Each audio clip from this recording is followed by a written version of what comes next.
여러 가지 문제가 많았던 고린도 교회를 향하여 사도 바울이 이 편지를 쓰면서 이제 어느새 그 마지막 장에 왔습니다. 편지를 마무리하는 바울이 무슨 말로 이 성도들에게 나의 마음을 전할까? 아마 고민을 했겠죠.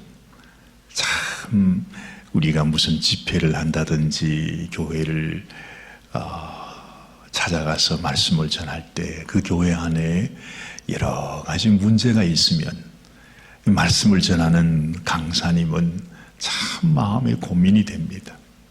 정말 가시방석에 앉는 것처럼 내가 가서 무슨 말을 어떻게 해야 될지.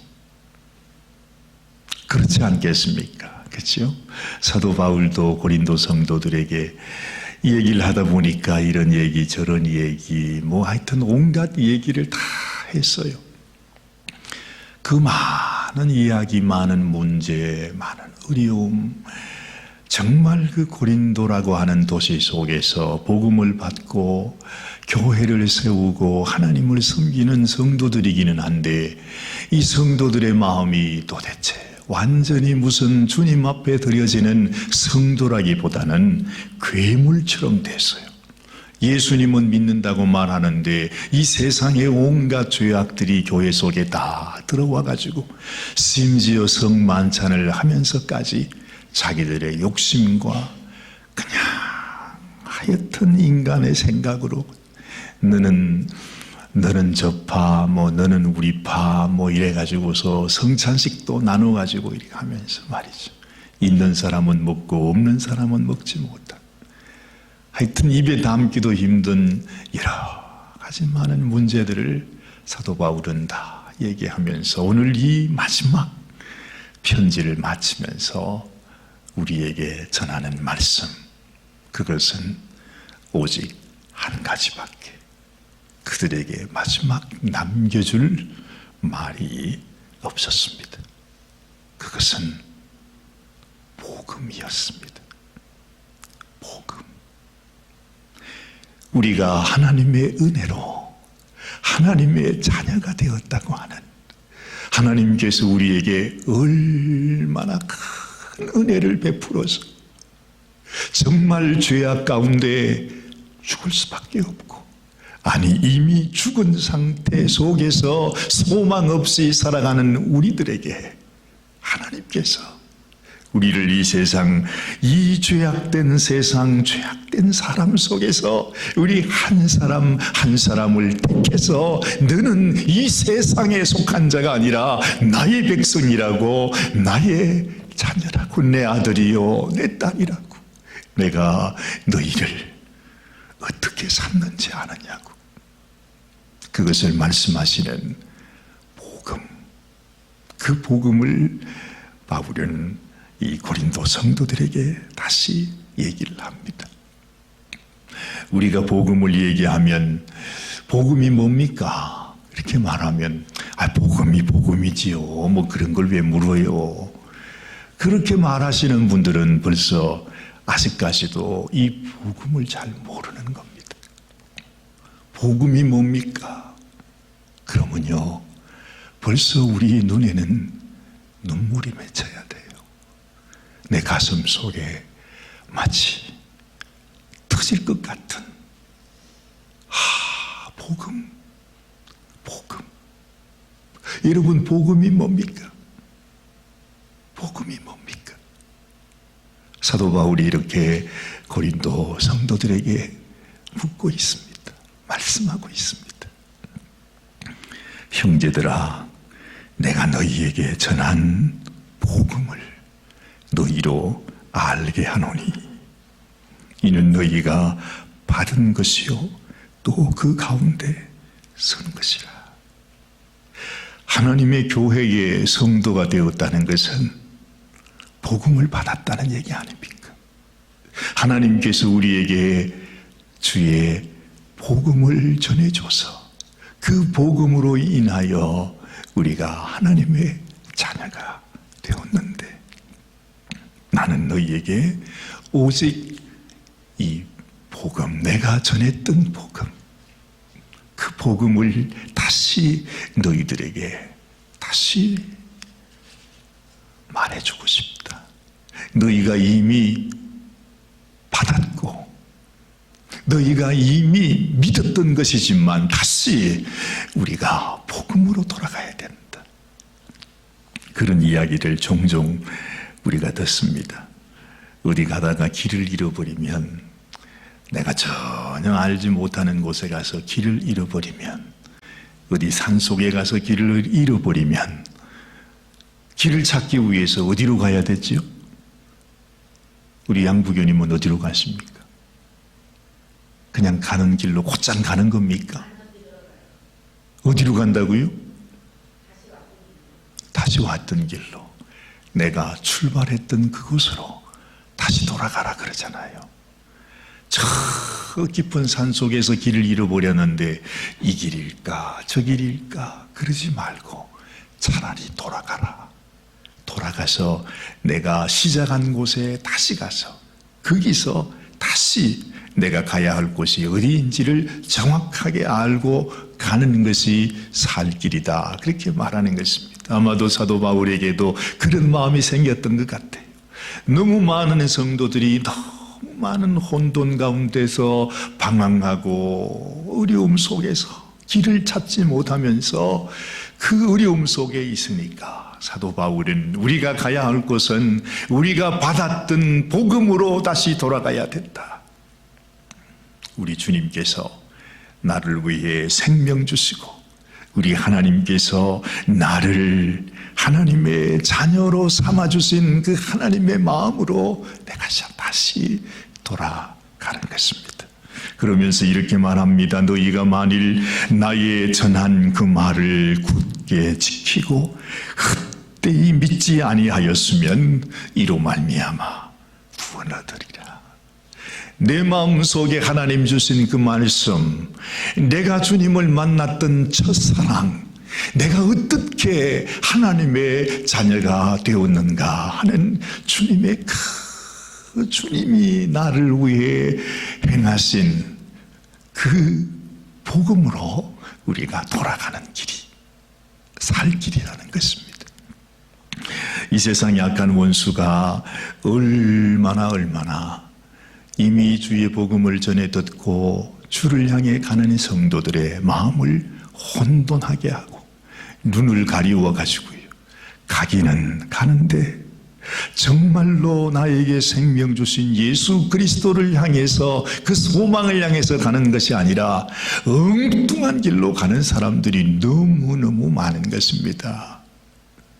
그래서 너희가 내가 전했던 그 복음의 말씀, 내가 처음 만났던 주님의 그 첫사랑에 굳건히 세워져 있지 않으면 우리는 구원을 놓칠 수 있다는 것입니다.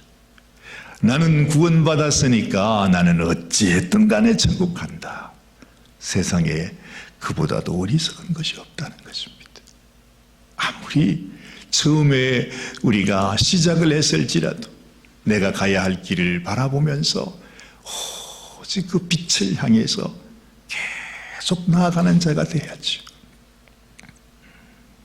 우리의 마음속에 너희가 주의 복음으로 돌아가라고 말씀하시는 우리 바울의 심정을 여기서 알게 되는 것입니다. 그러면서 복음을 얘기합니다. 여러분, 복음이 뭐지요? 복음이 무엇입니까? 사도 바울이 자기의 복음을 우리에게 말해주는 것입니다. 3절 말씀을 보면 내가 받은 것을 먼저 너희에게 전하였다. 그렇게 말합니다. 사도 바울이 받은 것이 무엇입니까? 그것은 이는 성경대로 그리스도께서 우리 죄를 위하여 죽으셨다는 것입니다.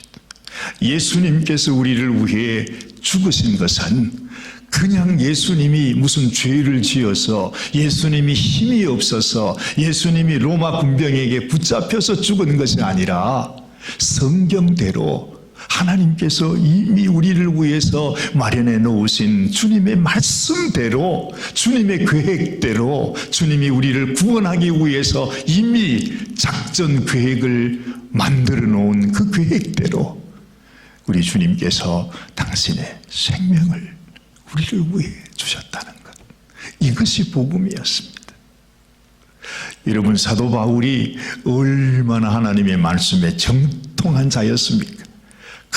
그야말로 율법의 말씀을 처음부터 끝까지 다 통달한 사람이 바울이었을 것입니다.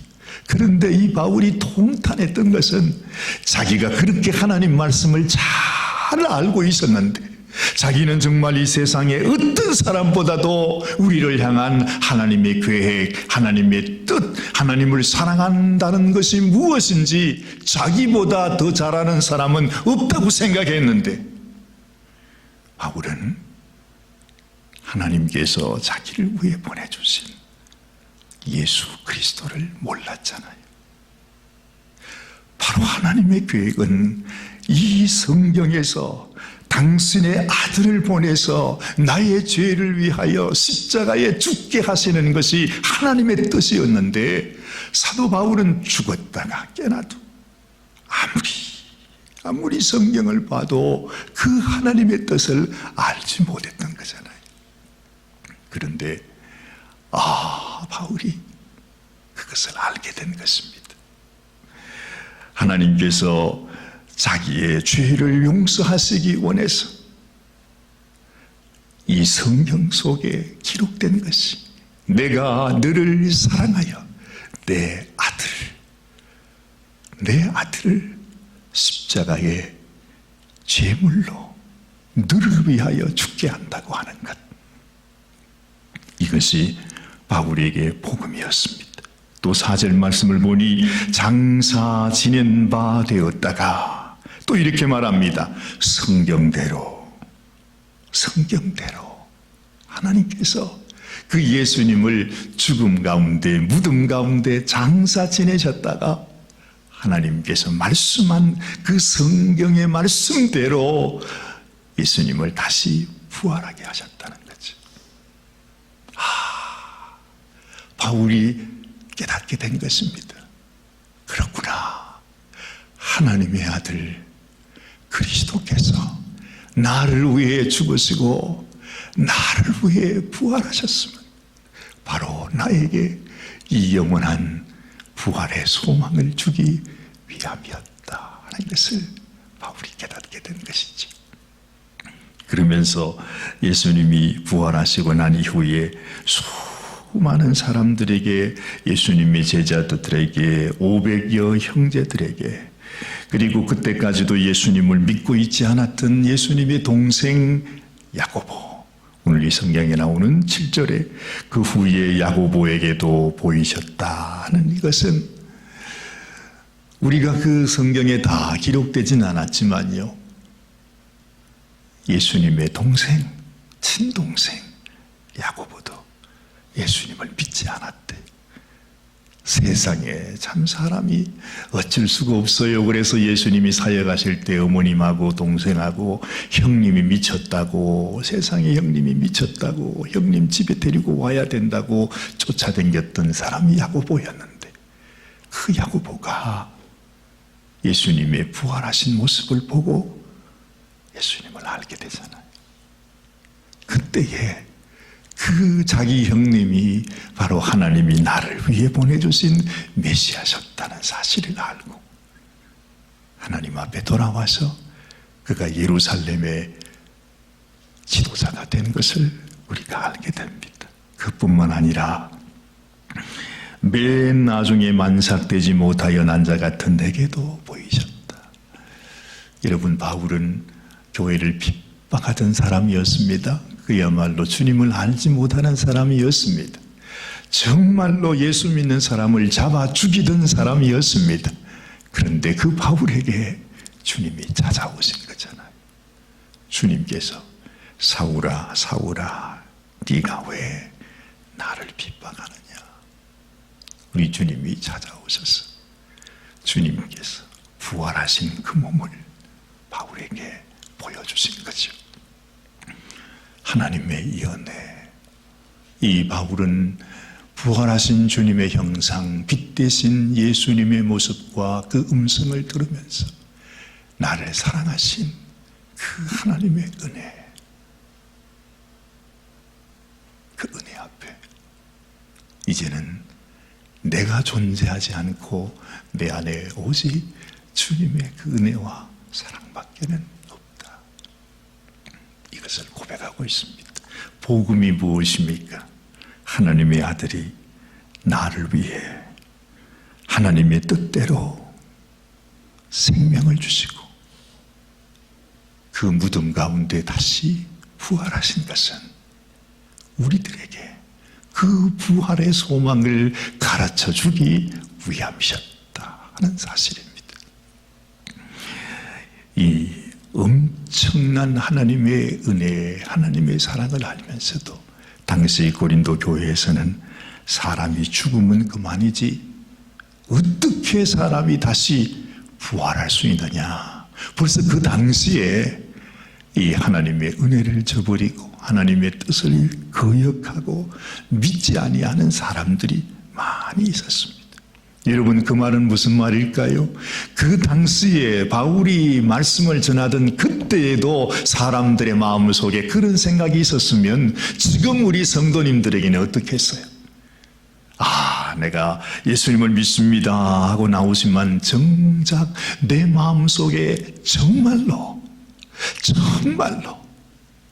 정말 이 허망하게 지나가는 우리 인생, 금세 있다가 없어져 버리는 진토와 같은 우리의 인생, 그것이 마치면 하나님이 나를 위해서 이렇게 분명하고 확실하게 주신 부활의 소망을 우리가 갖고 있지 않다는 거예요. 여러분, 정말로 부활을 믿으십니까?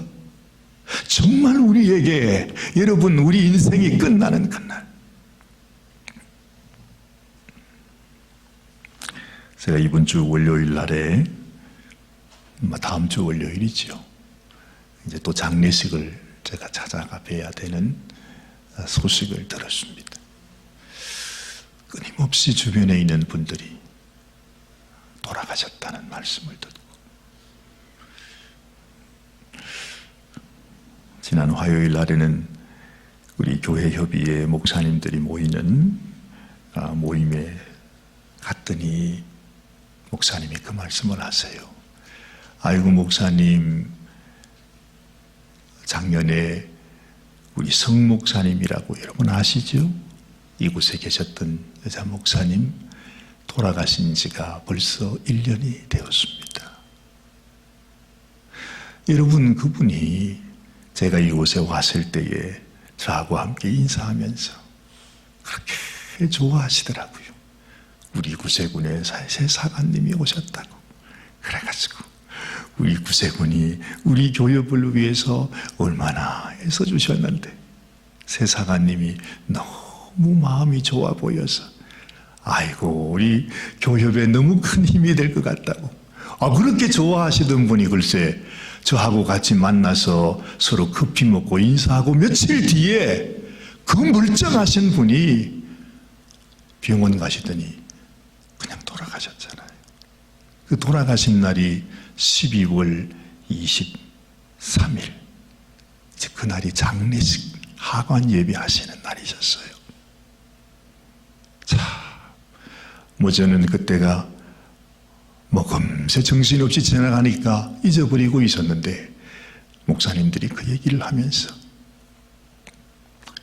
우리가 그래도 목사님 기일에 묘지에 한번 찾아뵈야 되지 않겠습니까? 하는 말씀을 듣고 그 생각이 나더라고요.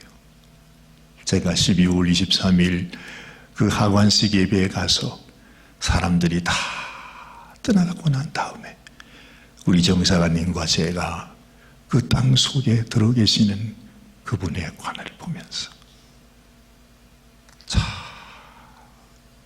인생이 이런 것이구나. 그 젊으신 분이 말이죠. 그러니 여러분, 누가 나에게 내일이 있다, 그렇게 주장할 사람이 누가 있습니까? 언제나 우리 주님 앞에, 주님, 내가 지금도 주님 앞에 설 수 있습니다 하는 그런 마음을 가지고 우리가 사는 것이 당연한 것입니다. 우리가 붙들어야 할 게 뭐지요? 이 세상에 이런 일 저런 일 온갖 일 많이 있지만 여러분, 아무리 바쁘고 힘들고 세상이 복잡하게 만들어도 우리가 놓치지 않고 붙잡아야 될 거 하나 있는데, 그것은 성경대로 예수님이 나를 위해 죽으셨고 내 죄를 용서하기 위해서 죽으셨고, 성경대로 주님께서 나에게 천국의 소망을 주시기 위해 다시 부활하셨다고 하는 이 사실만큼은 우리가 잊어서는 안 된다는 것입니다. 바울을 바울되게 했던 것이 복음이요, 바울에게 오직 내가 하나님의 은혜로 하나님이 불러주신 사도로 나의 생명을 주를 위해 드립니다 하고 헌신했던 것이 바로 그 복음이었습니다. 여러분, 이 복음을 우리의 마음속에 정말 감격함으로, 주님이 나를 위해, 주님이 오사가를 위해 죽은 것이 아니라 나를 위해, 여러분 한 분 한 분을 위해 주님이 죽으시고 주님이 장사되시고 주님이 성경대로 부활하셨다고 하는 이 사실이 내 마음속에 살아있지 않다면 세상의 모든 것, 그 어떤 것도 아무 의미가 없는 것입니다. 그래서 바울은 오늘 이렇게 말하잖아요. 만일 그리스도 안에서 우리의 바라는 것이 다만 이 생뿐이면 모든 사람 가운데 우리가 제일 불쌍한 사람이라. 우리의 소망은 하나님께서 우리를 위해 예비하신 하늘에 있음을 믿습니다. 지금 살아가는 우리의 삶도, 우리는 이 땅에 발을 딛고 살지만 여러분, 우리는 천국의 시민권자로 살아가는 것입니다. 이 복음을 우리가 헛되이 믿지 않으면 우리가 그 영광에 참여할 것입니다. 그러나 너무 많은 성도님들이 그 복음에 붙들려 살지 않습니다. 여전히 우리의 소망은 이 생에 있습니다. 모든 우리의 관심도, 우리의 모든 소망도 이 세상에 두고 삽니다. 그렇게 살면 우리는 구원받지 못합니다. 천국의 소망이 나의 소망이 안 된다는 것입니다. 나의 나 된 것은 오직 하나님의 은혜라. 나를 위해 생명 주신 예수 그리스도, 주님의 그 사랑, 이 복음이 여러분들의 삶 가운데 여러분들을 살게 하고 여러분들을 움직이게 하는 그 원동력이 되시길 바랍니다. 이것이 우리가 붙들어야 할 복음입니다. 기도하십시다.